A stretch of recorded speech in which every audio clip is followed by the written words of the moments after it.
د امرالله صالح لخوا ډیر زبردست اعلان.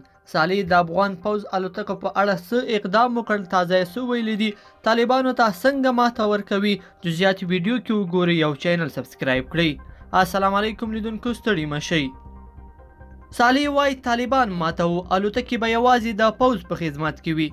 د افغان ولسمشر لومړي مرستیال امرالله صالح ویلي طالبانو ته ماتې ورکوو او همدا یې لومړیتوب دی، ځکه نو لومړی اقدام یې دا دی چې له دې وروسته به د پوځ ټولې الوتکې یوازې د پوځیانو په خدمت کې وي.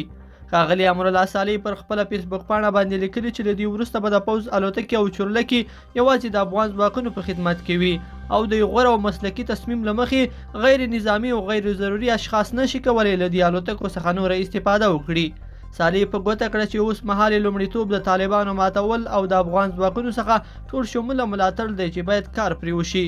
د دولت تر ټولو معقول اقدام تر دې وړاندې هم د عامه خلکو له لوري د سیاسي او پخوانیو جنګ سالارانو له لوري د پوځ د الوتکو او چورلکو کارونې یو شمېر غبرګونونه پارولې او ولس له دولته وغوښتل چې باید دې قضیې ته د پای ټکی کېښودل شي. دولت دا اقدام پر داسې مهال کوي چې افغان پوځیانو ته د هوایي ځواک د نه لاسرسي له کبله په ځینو مواردو کې د پوځ د سرتیرو ژوبل کسان هم قرباني شي، خو تر درملنې ونه رسیږي. تر اوسه پورې لا هم معلومه نه ده چې په دې اقدام سره به د افغان سرتیرو ستونزو ته څومره رسیدګي وشي او څومره به ورته لاسرسی پیدا شي. ولې یو بل مهم اقدام دا دی چې د هوایي ځواک په تجهیز کې باید کوښښ وشي تر څو په راتلونکي کې د لویو ګواښونو مخه پرې ونیول شي.